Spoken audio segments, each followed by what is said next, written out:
Olá, amados, paz e bem, eu sou Melquisedeque e estou aqui para os comentários da lição desta semana. Lições bíblicas da editora CPAD Classe de Jovens, terceiro trimestre de 2024. Nesse trimestre nós estamos estudando o livro do profeta Daniel. E a lição de hoje é a lição de número 6, que traz o tema Coragem para enfrentar a fornalha ardente. Nesta lição nós iremos estudar a passagem bíblica do capítulo 3 de Daniel, que relata o momento em que Ananias, Misael e Azarias foram jogados na fornalha de fogo ardente. Lembrando que, se você deseja ter slides da revista CPAD 100% baseado na revista, com imagens de qualidade prontos para serem usados, então seja um assinante do bdenfoco.com. Isso mesmo, sendo um assinante do bdenfoco.com, você tem os slides da revista CPAD 100% baseado na revista, com imagens de qualidade prontos para serem usados. E mais, estes slides, ao contrário de muitos slides que você encontra na internet, estes slides são editáveis. Isso mesmo, o que facilita muito na preparação da sua aula. Temos experiência na produção de slides e subsídios da revista CPAD desde 2016 e já fizemos mais de 750 slides e você pode baixar todos eles aqui. Basta você se tornar um assinante do bdenfoco.com. Temos uma equipe qualificada que se dedica toda semana para entregar um conteúdo de qualidade para você. E o conteúdo da assinatura contém os slides das lições de adultos, slides das lições de jovens, mais bônus, slides de escatologia, slides de discipulado, sermões em PDF, curso básico de teologia e cursos diversos, incluindo cursos de capacitação para professores. Acesse o site bdenfoco.com ou entre em contato conosco pelo WhatsApp 94 DDD 984092869. Muito bem, vamos então para o comentário da lição. O texto principal da lição se encontra em Daniel capítulo 3, verso 17, que diz: Eis que o nosso Deus, a quem nós servimos, é que nos pode livrar. Ele nos livrará da fornalha de fogo ardente e da tua mão, ó rei. Estes jovens estavam convictos de que Deus, o Deus em quem eles criam, estava com eles e que ele podia os livrar. Mas é importante nós observarmos, e aqui está apenas o verso 17, mas todo o capítulo vai narrar que estes jovens não tinham confiança apenas de que Deus os podia livrar da fornalha, mas principalmente da corrupção eterna, do pecado e do poder do pecado. O resumo da lição: se demonstrarmos a coragem de recusar a idolatria, podemos confiar que Deus nos protegerá. Deus nos livra da condenação e da corrupção eterna. O texto bíblico se encontra em Daniel capítulo 3, verso de 1 a 6. Eu não vou me deter no texto por uma questão de tempo, mas é óbvio que você deve fazer uma leitura demorada no capítulo 3 de Daniel. Nossa introdução. Nesta lição trataremos do episódio em que Ananias, Misael e Azarias resistem bravamente à ordem de Nabucodonosor para que todos adorassem a estátua de ouro por ele erigida. Esse é um relato de como 3 jovens tementes a Deus ousam enfrentar um monarca tirano e totalitário que procurou impor sua religião a todas as pessoas. Eu fiz questão de destacar 2 palavras aqui, uma em cada uma dos slides. A primeira, resistem. Nós precisamos resistir às investidas do mundo e às investidas do diabo contra nós. Nós precisamos entender que nós temos inimigos. O mundo é nosso inimigo, o pecado é nosso inimigo, a nossa natureza é nossa inimiga e o diabo é nosso inimigo. E nós precisamos estar convictos em nossa fé o suficiente para sermos capazes de resistir estas investidas. É importante que a gente tenha condições de enfrentar este mundo pecaminoso. Não apenas resistir, mas enfrentar. Dialogar com esse mundo não é a base bíblica. Nós temos que enfrentá-lo. Nós temos que nos posicionar e dizer que nós somos de Deus. Mesmo ameaçados de morte, eles não negaram ao Deus Altíssimo, preferindo enfrentar a fornalha ardente. Neste estudo, além de inspirados pela resistência dos jovens hebreus, seremos advertidos sobre os cuidados com as formas sutis de idolatria que procuram retirar a centralidade de Deus de nossas vidas. Isso é importante, eu também destaquei algumas palavras aqui, e é importante nós refletirmos sobre isso aqui. O mundo ele tenta tirar Deus do centro, né? O humanismo, o liberalismo teológico tem como base o homem pelo homem, o homem como medida de si mesmo. E quando nós falamos do homem como medida de si mesmo, isso significa que Deus está fora da cena. Sabe o que é interessante? É que estas coisas elas não acontecem com armas na mão. Estas coisas não acontecem por decretos presidenciais, né? Pelo menos na maioria dos países não. Elas acontecem de formas sutis, quando você menos espera. Deus não é mais o centro da sua vida. Nós precisamos estarmos atentos quanto a isso. Do contrário, nós estaremos na igreja, na comunidade, indo aos cultos todos os dias de cultos, mas Deus não sendo o centro das nossas vidas. Primeiro tópico, o rei totalitário manda construir uma estátua de ouro.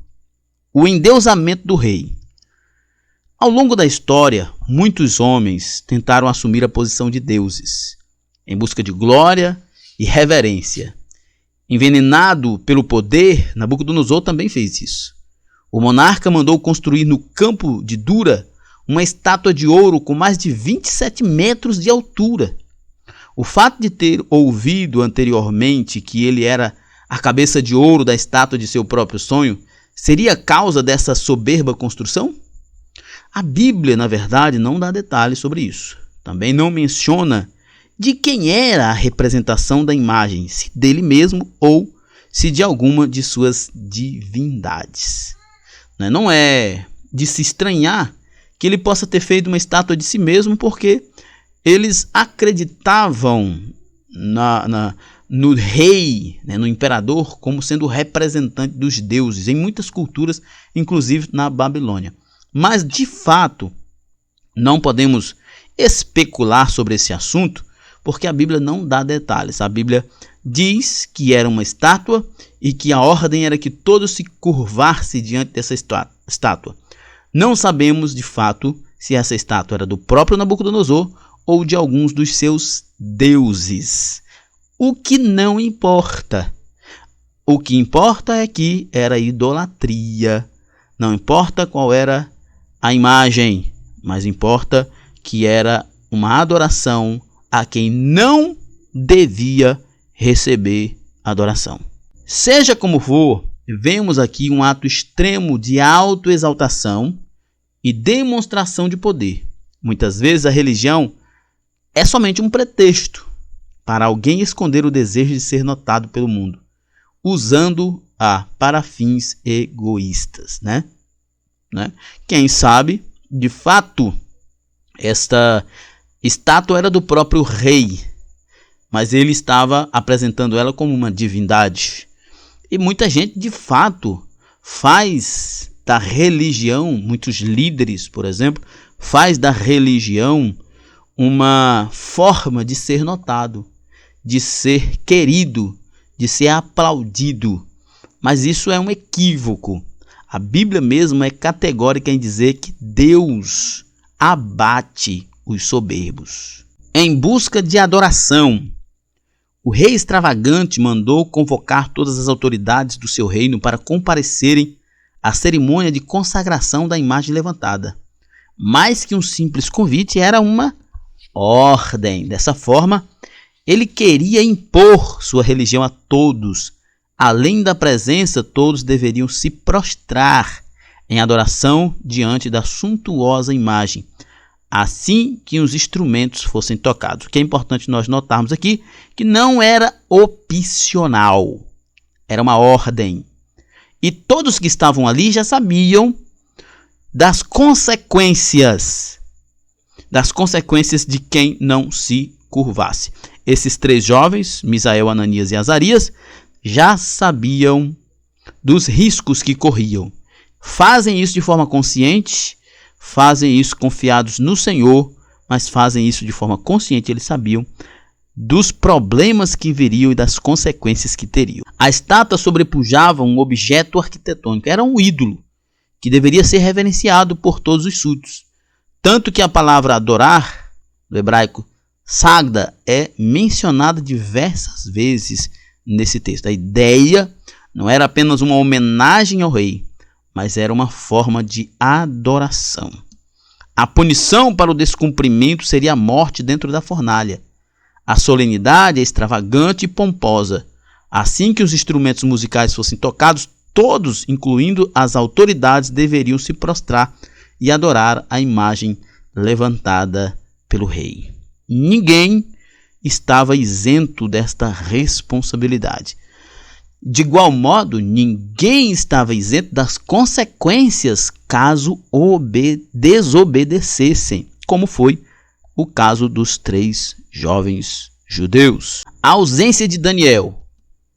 Daniel não é mencionado neste episódio. Onde estava e o que fazia na ocasião não é revelado.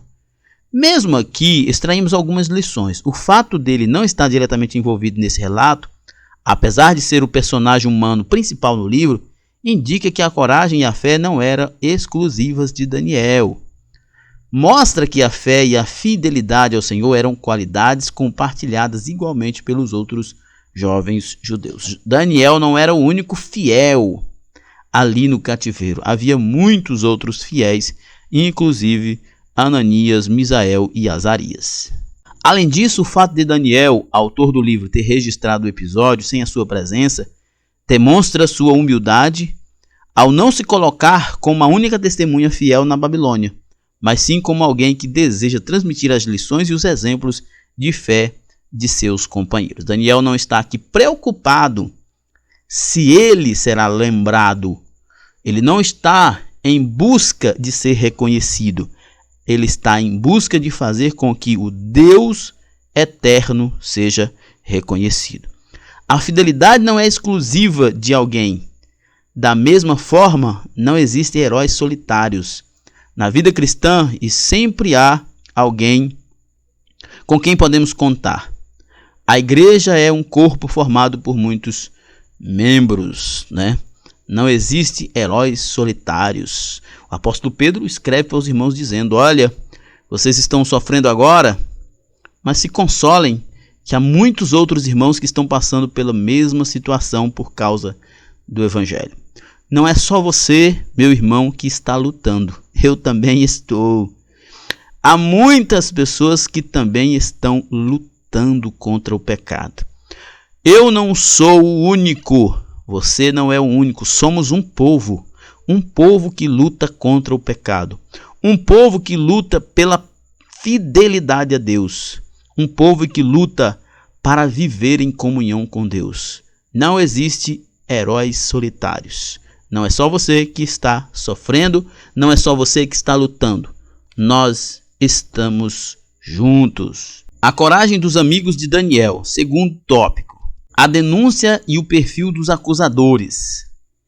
Diante do decreto, alguns caldeus se dirigem ao rei e denunciam o trio de jovens hebreus. Capítulo 3, verso 12 diz: há uns homens judeus que tu constituís sobre os negócios da província da Babilônia, Sadraque, Mesaque e Abednego. Estes homens, ó rei, não fizeram caso de ti.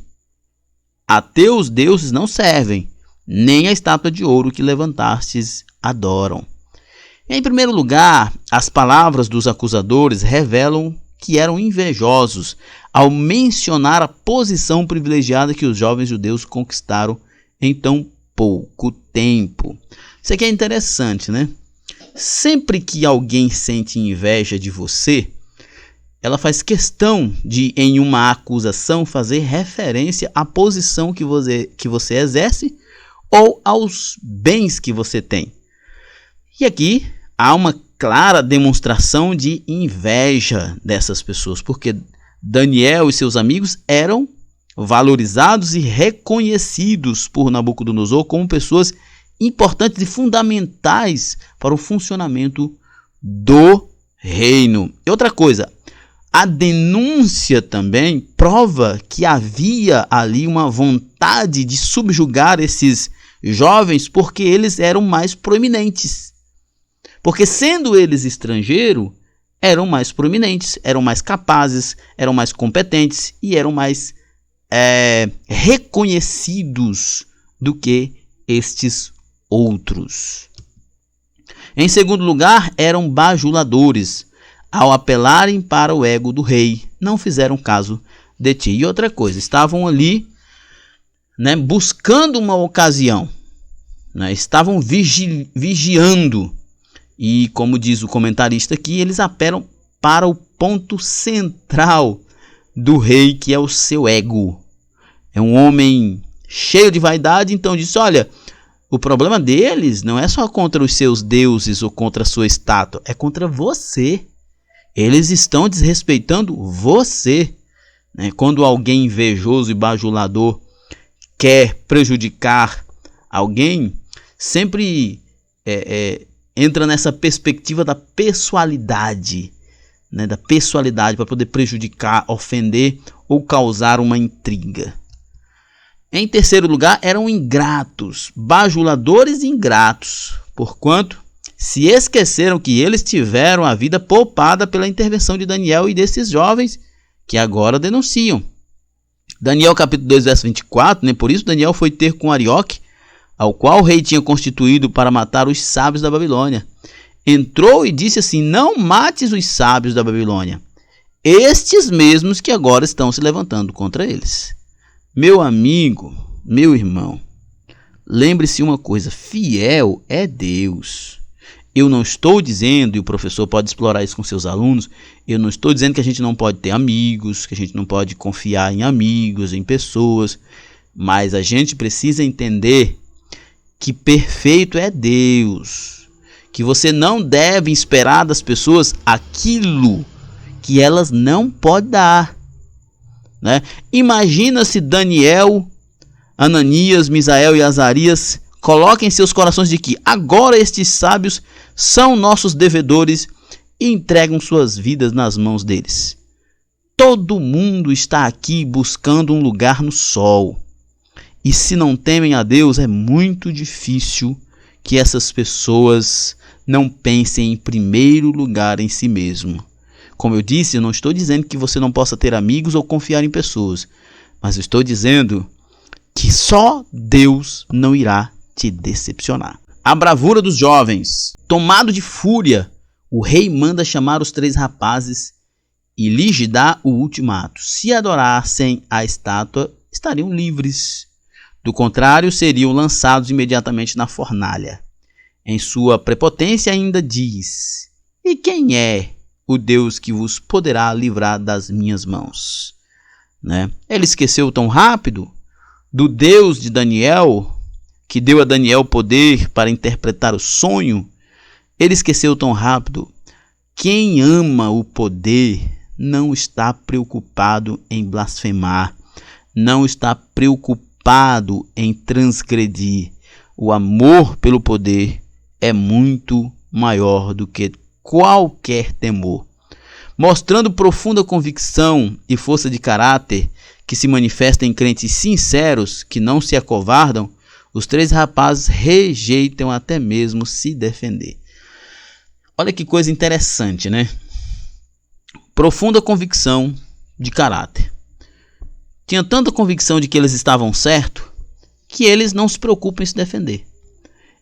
Tem até uma frase que diz, cuide do seu caráter, que Deus cuida da sua reputação. Você não precisa ficar se defendendo o tempo todo. O que você precisa é manter a firmeza do seu caráter.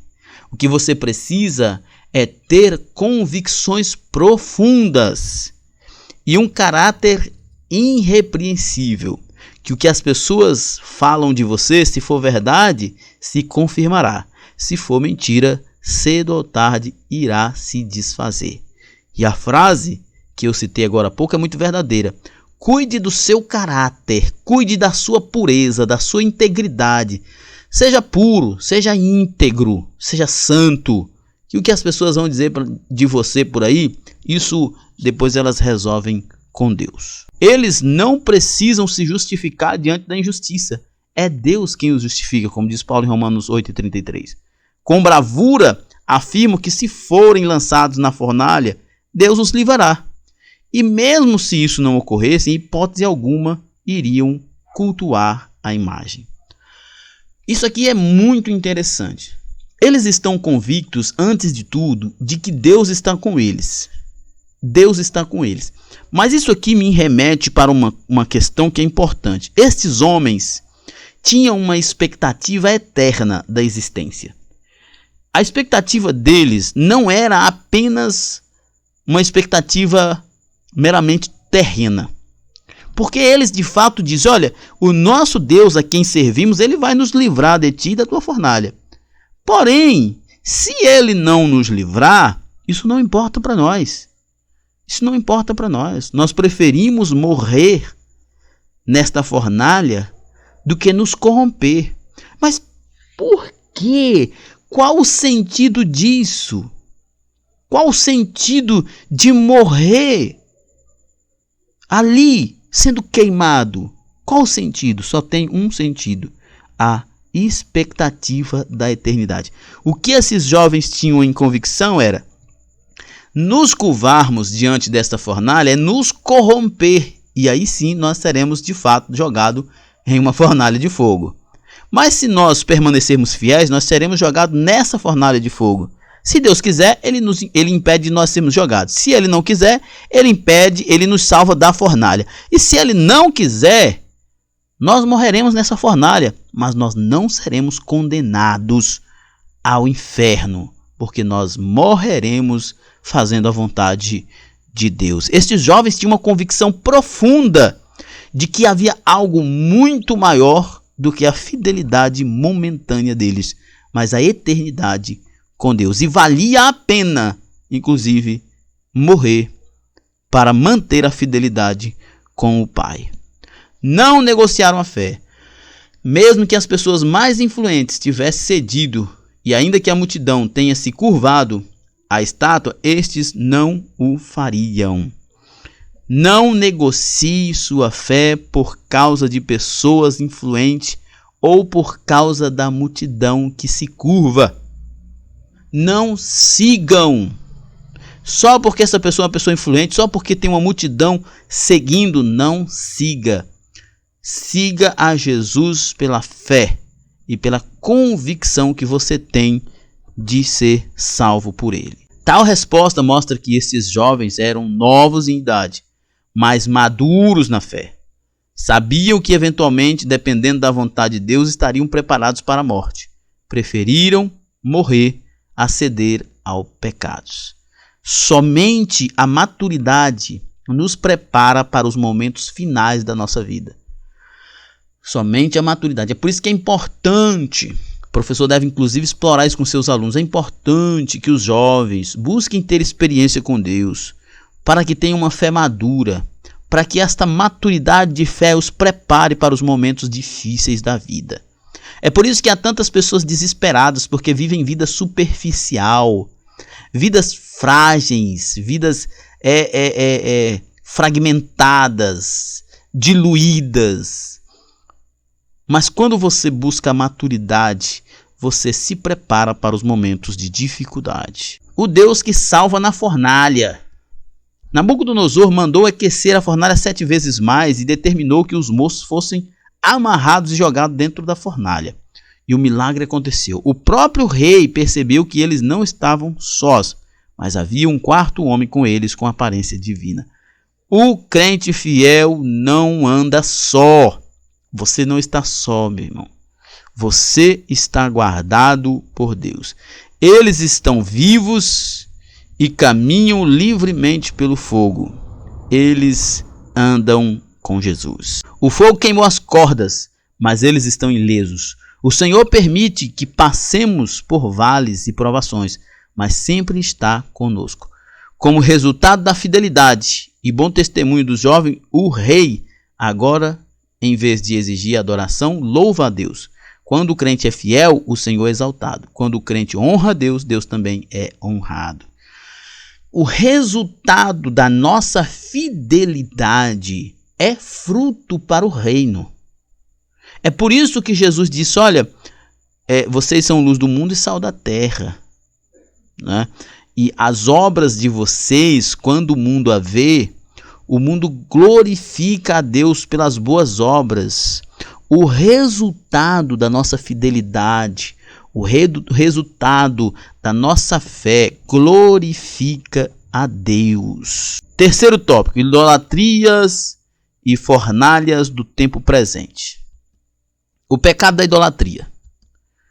Tanto no Antigo Testamento quanto no Novo Testamento, a palavra de Deus adverte enfaticamente sobre a idolatria. Podemos ver isso em Deuteronômio 5, 1 Coríntios 10, Gálatas 5 e 20, 1 Pedro 4 e 3. É um pecado grave que viola o primeiro mandamento, Êxodo 20, verso 3. Não terás outros deuses diante de mim. O contexto imediato desse texto, né, o contexto verotestamentário, era de fato aquelas imagens de escultura que os pagãos tinham, né? As estátuas, os ídolos. Deus está falando isso para o povo de Israel dentro dessa perspectiva, que é a perspectiva imediata. Mas tem uma perspectiva posterior que é revelada no Novo Testamento, que nós vamos ver mais na frente. É a adoração a um ídolo, uma imagem ou qualquer outra coisa que seja considerada um falso Deus ou objeto de adoração no lugar do Deus verdadeiro. Por essa razão, os jovens hebreus se negaram a atender à ordem do rei. Nós estamos vendo, né, que a ideia de idolatria vai além, né, além, ainda como eu disse, no Velho Testamento ainda era uma perspectiva mais imediata, que era de fato dos deuses pagãos, mas no Novo Testamento isso é expandido. A ideia de idolatria vai além de um ídolo físico, de uma imagem de escultura. Vai contemplar ou vai atingir, alcançar a ideia de qualquer coisa que ocupe o seu coração no lugar de Deus. A sua nação estava sendo castigada pelo Senhor por causa da idolatria. E eles, né, os jovens, não estavam dispostos a cometer o mesmo erro do povo. Eles não chegaram a considerar sequer a possibilidade de realizar uma adoração falsa em público, enquanto mantinham a fé em Deus dentro de seus corações. Primeiro, a fé ela é pública. Por que esses jovens não cogitaram a possibilidade de fingir uma adoração? Porque, gente, esses jovens não eram qualquer pessoas. Eles eram jovens exemplos de fidelidade, exemplos de fé em Deus. O ato de ceder, mesmo que de forma muito superficial, ainda seria um grande prejuízo. Isso é um ponto importante que a gente precisa pensar, e o professor deve explorar com seus alunos, especialmente porque nós estamos numa classe de jovens, que as atitudes que nós tomamos, elas refletem à nossa volta. E as pessoas que estão à nossa volta estão vendo, né? Mesmo que estas atitudes sejam apenas da boca para fora, elas ainda podem causar um tremendo prejuízo. Eles sabiam que qualquer forma de compromisso com a idolatria já era uma negação de Deus. Pública ou privada, qualquer compromisso com a idolatria é uma forma de negar a Deus, pois o verdadeiro testemunho é baseado na integridade, expresso pelos lábios e guardado no coração. Não adianta você dizer que está fazendo isso apenas para ganhar notas na escola, apenas para poder agradar um parente. O seu coração, pode ter certeza, já está comprometido com isso. Tipos de idolatria. Além da devoção religiosa a falsos deuses imagens de escultura, a idolatria também pode se manifestar em várias outras condutas que excluem a primazia do Senhor da vida, né? Foi o que eu disse. A ideia de idolatria no Velho Testamento ela está primariamente, né, e imediatamente ligada à ideia dos deuses pagãos, né? Dos ídolos, das imagens. Mas no Novo Testamento isso é expandido. E a idolatria se manifesta, né, como diz aqui, ó, além da devoção religiosa a falsos deuses e imagem de escultura, a idolatria também pode se manifestar em várias outras condutas que excluem a primazia do Senhor, ou seja, que tira Deus do centro. Por exemplo, autolatria, forma de idolatria própria que conduz ao egoísmo, ao individualismo e ao narcisismo, ou seja, o eu no centro. Isso, né, é o que a autolatria diz. Eu estou no centro, eu mereço, eu quero, eu posso, eu vou, e não há espaço para Deus. Quando você pensa demais em você, você esquece de Deus, esquece do próximo, esquece do evangelho. Autolatria, a adoração, né? Uma conduta que leva a uma vida de egoísmo, de individualismo e de narcisismo. Quando o ego e a autoimagem são colocadas acima de tudo, as pessoas se tornam amantes de si mesmo. Paulo disse isso a Timóteo em 2 Timóteo 3:2, porque haverá homens amantes de si mesmos, avarentos, presunçosos, soberbos, blasfemos, desobedientes a pais e mães, ingratos e profanos. Começa como? Começa com essas pessoas sendo amantes de si mesmo, né? Autolatria.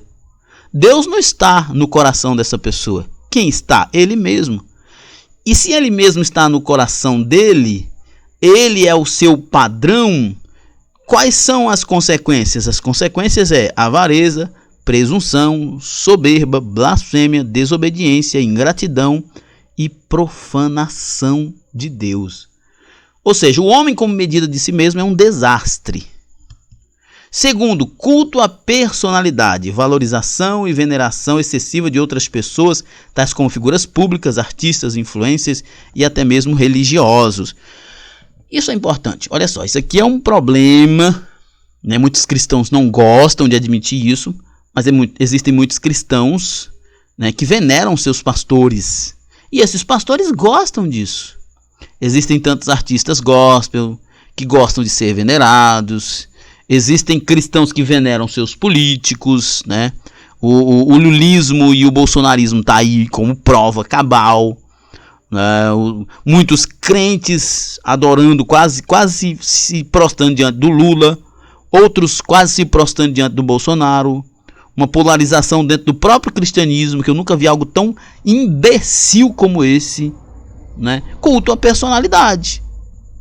Há pastores que fazem cultos para si mesmo. Paulo combateu esse tipo de prática que levava ao partidarismo na igreja de Corinto, né? 2 Coríntios capítulo 1, verso 12 e 13 diz: porque a nossa glória é esta, o testemunho da nossa consciência de que com simplicidade e sinceridade de Deus, não com sabedoria carnal, mas na graça de Deus, temos vivido no mundo e maiormente convosco, porque nenhumas outras coisas vos escrevemos, senão as que já sabias ou também reconheceis, e quero que também até o fim as reconhecereis. Paulo está dizendo, olha, eu não busco nenhum reconhecimento de vocês. Eu não quero esse reconhecimento de vocês.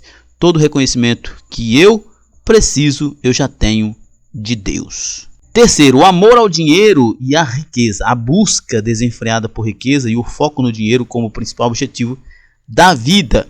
Jesus disse que ninguém pode servir a dois senhores, porque ou há de odiar um e amar o outro, ou se dedicar a um e desprezar o outro. Não podeis servir a Deus e a Mamon. Mateus 6:24. Isso aqui é interessante, o amor ao dinheiro. Porque você, mesmo no mundo secular, você ouve esses grandes empresários, boa parte deles, e eles dizem que o dinheiro é muito bom, mas a prosperidade não está centrada em dinheiro. A prosperidade não pode estar centralizada no dinheiro. O dinheiro não pode ser o alvo principal, mas outras coisas. E o dinheiro tem que ser algo periférico, porque senão realmente leva à escravidão profunda. Quarto, idolatria política, né? Eu até falei um pouco sobre isso na no culto à personalidade, né? Esse pecado também se manifesta na supervalorização de ideias e formas de pensamento segundo a tradição dos homens, né? Colossenses 2,8 diz: tende cuidado para que ninguém vos faça presa sua por meio de filosofias vãs e sutilezas, segundo a tradição dos homens, segundo os rudimentos do mundo e não segundo Cristo. Em nossos dias, novas formas de idolatria se escondem em ideologias políticas que prometem algum tipo de salvação ou redenção humana.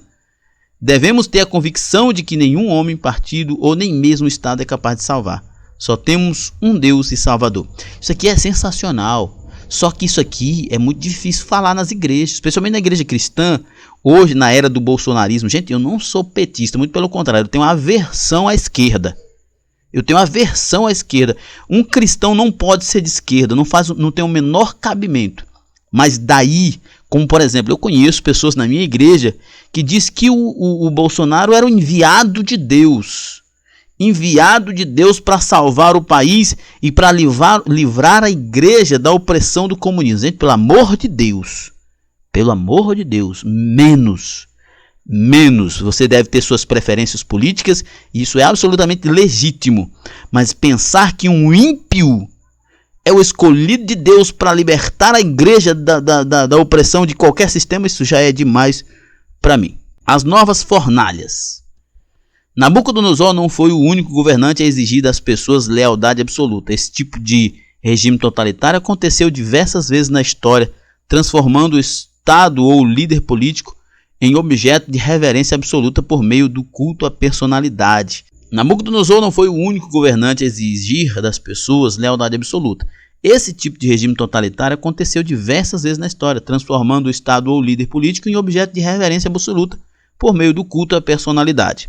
Seja o Estado, seja o líder, ou seja o partido, né, como ideologia, né, em muitos momentos da história. Nós temos aqui inclusive a imagem do Lula, nós temos uma imagem de Lenin, de Mao Tse Tung, e nós podemos lembrar aqui do presidente da Coreia do Norte, né, o Kim Jong-un,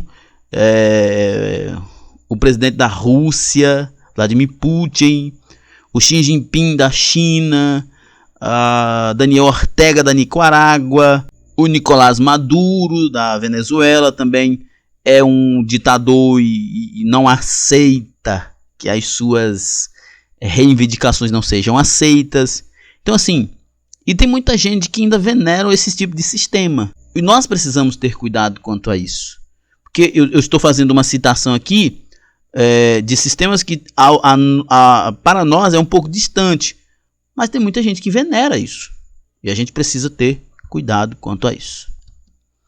Em nossa cultura ocidental, os cristãos estão sendo empurrados para fornalhas atualizadas, para formas atualizadas de fornalhas ardentes. Elas não queimam o corpo, mas tentam destruir a fé, a espiritualidade e as convicções daqueles que servem ao Deus das Escrituras, né? Nós estamos vivendo um tempo de opressão da fé grandiosa. E essa repressão da fé não é armada, mas é ideológica. E como nós falamos até no início, e o perigo dessa repressão da fé é que ela surge com sutilezas e os cristãos sequer percebem.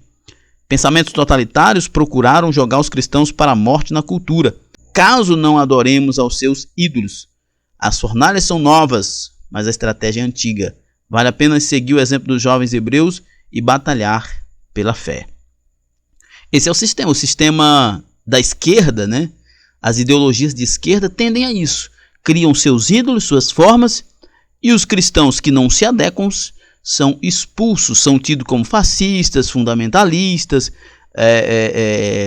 Agora criaram até a questão da homofobia, né? São homofóbicos, são misóginos, não gostam de mulher e assim por diante. Mas é tudo uma questão de narrativa. E as principais fornalhas estão dentro dessas perspectivas de narrativas, e a esquerda é mestra nisso.